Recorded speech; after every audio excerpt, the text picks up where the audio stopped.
사랑하는 성도 여러분, 영혼이 잘 되어 범사가 잘 되고 강건하시기를 주 예수님의 이름으로 축원합니다. 오늘은 베드로후서 2장 17절로 22절에 나타내신 하나님의 뜻을 전하고자 합니다.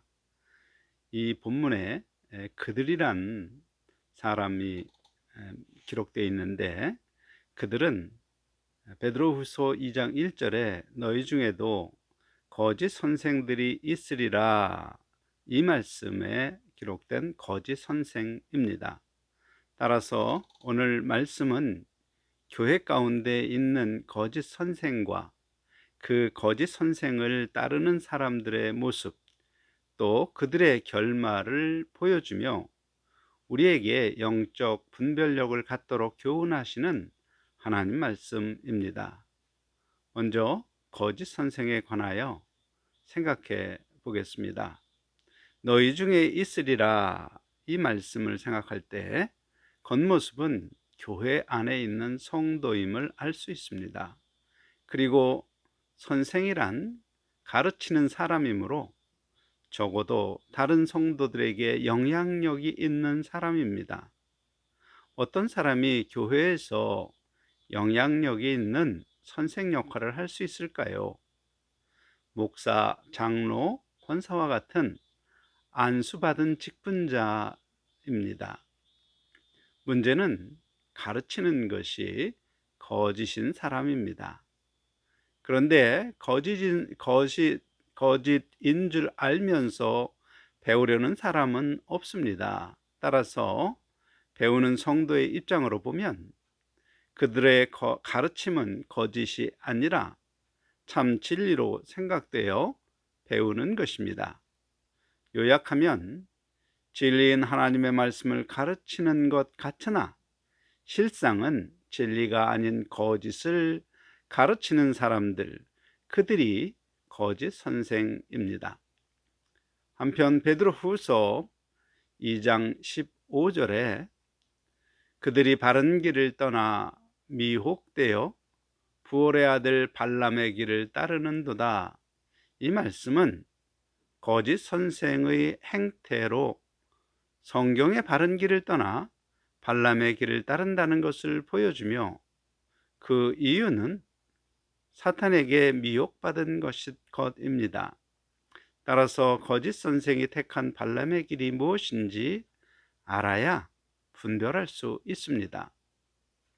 발람은 주변 사람들에게 하나님을 경외하는 선지자로 인정받는 사람이었습니다. 이스라엘 백성이 가나안을 향하여 가는 길에 모압 땅을 지나게 되었는데, 발람은 모압의 왕 발락으로부터 이스라엘 백성을 저주하면 많은 금은 보화를 주겠다는 제안을 받습니다. 그래서 발람은 어떻게 해야 하는지 하나님께 묻고 모압 사람을 따라가지도 말고 이스라엘 백성을 저주하지도 말라는 하나님의 뜻을 분명히 알게 됩니다. 이에 발람은 하나님의 뜻을 따라 이스라엘을 저주할 수 없다고 발락에게 말하지만, 이스라엘 남자들을 초청하여 모압 신에게 제사하는 모압 여자들과 음행하도록 함으로 하나님의 저주를 받도록 하는 악한 꾀를 발락에게 가르쳐주고 그 대가로 많은 재물을 받습니다. 발람이 그런 행동을 하게 된 마음의 동기는 바로 돈을 사랑하는 것입니다. 그러므로 사탄이 재물을 그의 앞에 놓자 미혹되어 겉은 하나님의 말씀에 순종하는 것처럼 말했지만 실상은 하나님의 뜻을 거역하고 재물 곧 불의의 싹을 사랑한 것입니다. 또한 베드로후서 2장 2절에 여럿이 그들의 호색하는 것을 따르리니 이로 말미암아 진리의 도가 비방을 받을 것이요, 이 말씀은 거짓 선생의 다른 측면을 보여주는데 한다는 것입니다. 그리고 더 큰 문제는 그들의 호색하는 것을 따르는 사람들이 여럿 있다는 사실도 보여줍니다.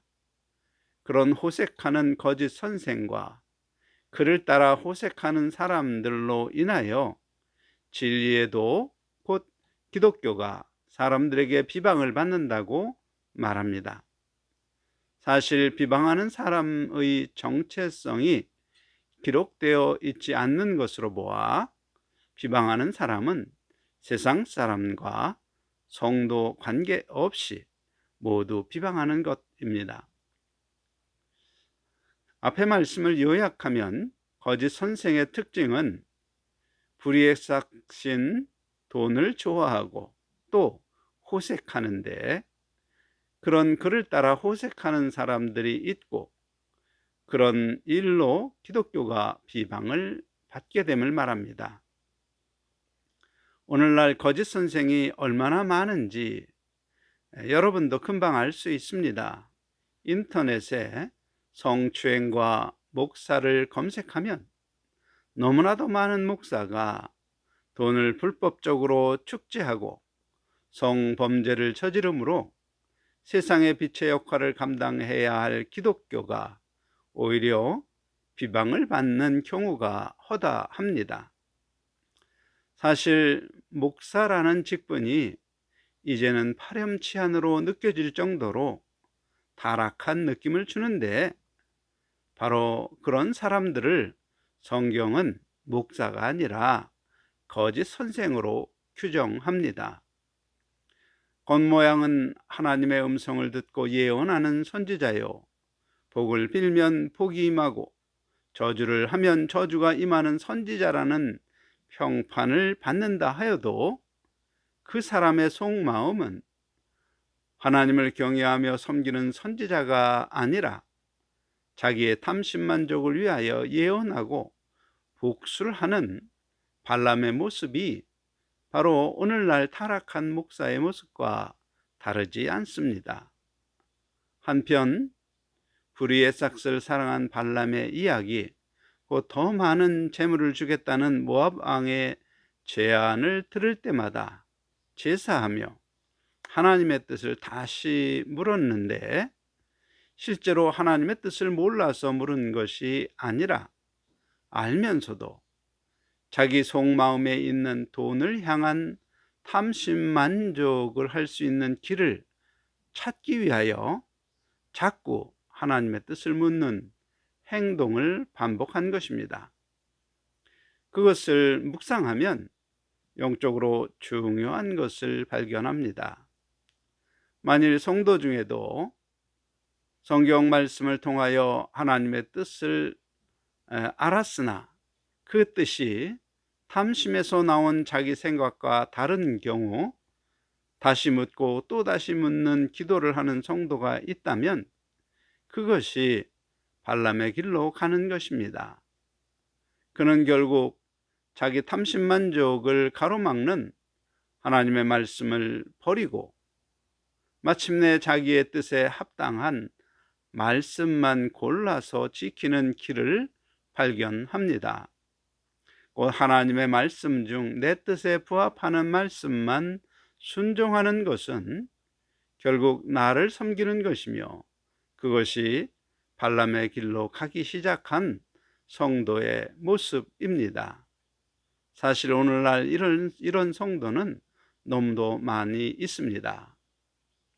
베드로후서 2장 17절, 이 사람들은 물 없는 샘이요 광풍에 밀려가는 안개니 그들을 위하여 캄캄한 어둠이 예비되어 있나니, 이 말씀도 거짓 선생과 그를 따르는 사람에 관한 기록입니다. 사실 샘에서 솟는 샘물은 생명을 유지하고 성장케 하는 그러한 생수의 역할을 합니다. 그런 생수가 없는 샘이란 모양은 샘이지만 반드시 있어야 할 생수가 없는 것을 생각할 때, 거짓 선생의 가르침은 마치 진리의 말씀을 가르치는 것으로 보이지만 실제 영을 살리는, 영의 생명을 살리는 예수 복음이 없는 것입니다.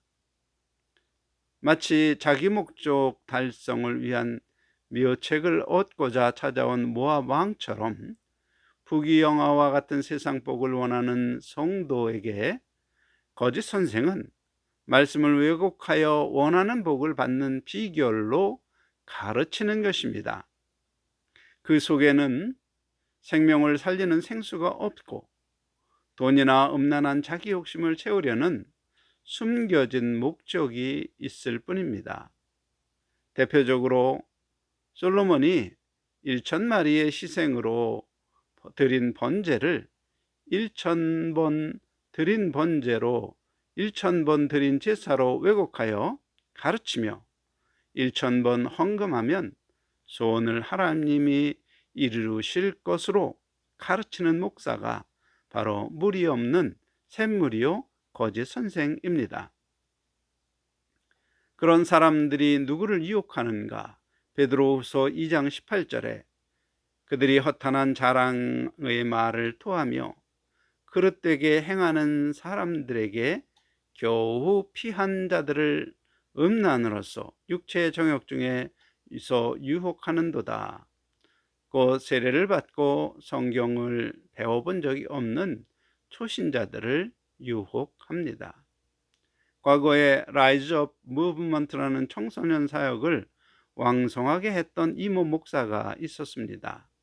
그 목사가 성경을 가르친 미성년자는 감정에 따라 부모를 반항하며 자기 중심적으로 살다가 예수님을 영접하여 이제 내 이웃을 내 몸같이 사랑하라는 가르침을 인본적 개념으로 지키기로 결심한 학생이 대부분입니다. 그런 미성년자 고등학생 여자 성도를 하나님의 종이라는 권위를 이용하여 일종의 가스라이팅으로 부적절한 관계를 맺고 그런 관계를 수년 동안 지속했던 것입니다. 그 학생은 결국 정신적인 혼란으로 정신과 치료를 받을 정도가 되었습니다. 그 이모 목사가 한 말들은 마치 하나님의 진리를 가르치는 것처럼 보였지만 결국 죄의 본성에서 나오는 욕망으로 끌고 가기 위한 공허하고 허풍이며 한 영혼을 망가뜨리는 미혹의 언행입니다. 베드로후서 2장 19절 그들에게 자유를 준다 하여도 자신들은 멸망의 종들이니 누구든지 진 자는 이긴 자의 종이 됨이라. 이 말씀 우리말 표현은 좀 어색한 부분이 있는데 누구든지 자기를 지배하는 것의 종이기 때문에 그들이 죄의 종에서 벗어나는 자유를 약속한다 하여도 결국 멸망의 종일 뿐이다. 그런 말입니다.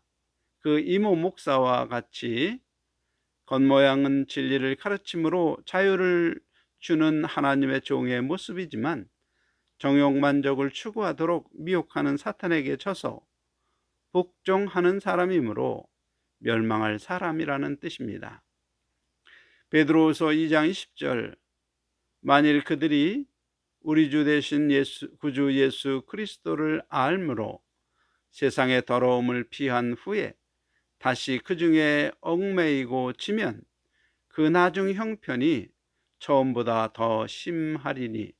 이 말씀을 기준으로 그 이모 목사를 생각해 보겠습니다. 태어나면서부터 예수를 믿고 목사가 된 것은 아니니 분명히 목사가 되기로 결심했을 때는 세상의 더러움을 피하고 진리의 길로 가겠다고 결심하고 신학을 공부했을 것입니다. 또한 목사 안수를 받을 때 그때부터 내가 그런 범죄를 은밀하게 범해야지 생각하지 않았을 것입니다. 그런데 그가 목사가 되고 청소년 사역을 하며 주위에 예쁜 여학생들이 모이자 사탄은 그를 정욕으로 얽매였던 것입니다. 그때 내 죄를 감당하신 예수 그리스도의 십자가의 고통을 기억했다면 결코 다시 주 예수님을 십자가에 못 박는 그런 죄에 다시 빠지지 않았을 것입니다. 오히려 영광의 부활에 이르기를 바라며 생명의 말씀을 가르치며 거룩한 길로 인도하는 성령의 음성에 순종했을 것입니다.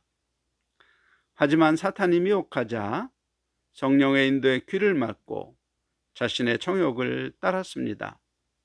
이제 그 목사는 하나님 앞에 처음 회개하기 전에 그런 상태가 아니라 진리가 무엇인지 알고도 그 길을 거역한 마귀와도 같은 존재가 된 것입니다. 그리고 베드로후서 2장 21절 의도를 안 후에 받은 거룩한 명령을 저버리는 것보다 알지 못하는 것이 도리어 그들에게 나으리라.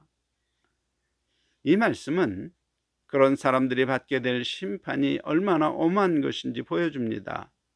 곧 진리 가운데 칭찬과 영광과 존귀를 얻도록 인도하는 하나님의 거룩한 명령을 깨닫지 못하고 인생을 허비한 사람들이 받게 될 심판이 차라리 나은 것이라면 얼마나 무서운 심판이 기다릴지 경고하는 말씀입니다.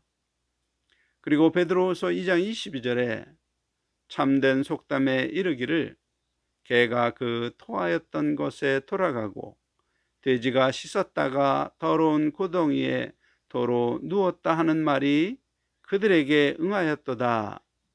이 말씀은 거짓 선생과 그를 따르는 사람들에 대한 평가입니다. 이 말씀에서 그들을 개와 돼지로 비유하는 것에 매우 중요한 영적 의미가 있습니다. 개나 돼지는 짐승입니다. 짐승은 하나님을 아는 영이 없고 오직 육체와 혼이 있을 뿐입니다. 따라서 짐승의 행동 양식은 자기 중심적으로 육체의 정욕과 탐심만족을 추구할 뿐입니다. 그러므로 짐승 사이에 지배하는 법칙은 약육 강식입니다. 하나님께서 사람을 개와 돼지에 비유한 것은 그들의 행동 양식이 마치 짐승처럼 자기 중심적이며 정욕과 탐심 만족 추구를 하며 주변 사람과 약육 강식의 관계로 산다는 것을 의미합니다. 더구나 개라도 먹은 것을 토하는 경우는 필요를 따라 먹은 것이 아닙니다. 욕심을 따라 너무 많이 먹어서 속이 거북하여 토하는 것입니다. 사람이 욕심을 따라 행한 일들은 전부 죄의 요구에 복종하여 행한 죄입니다.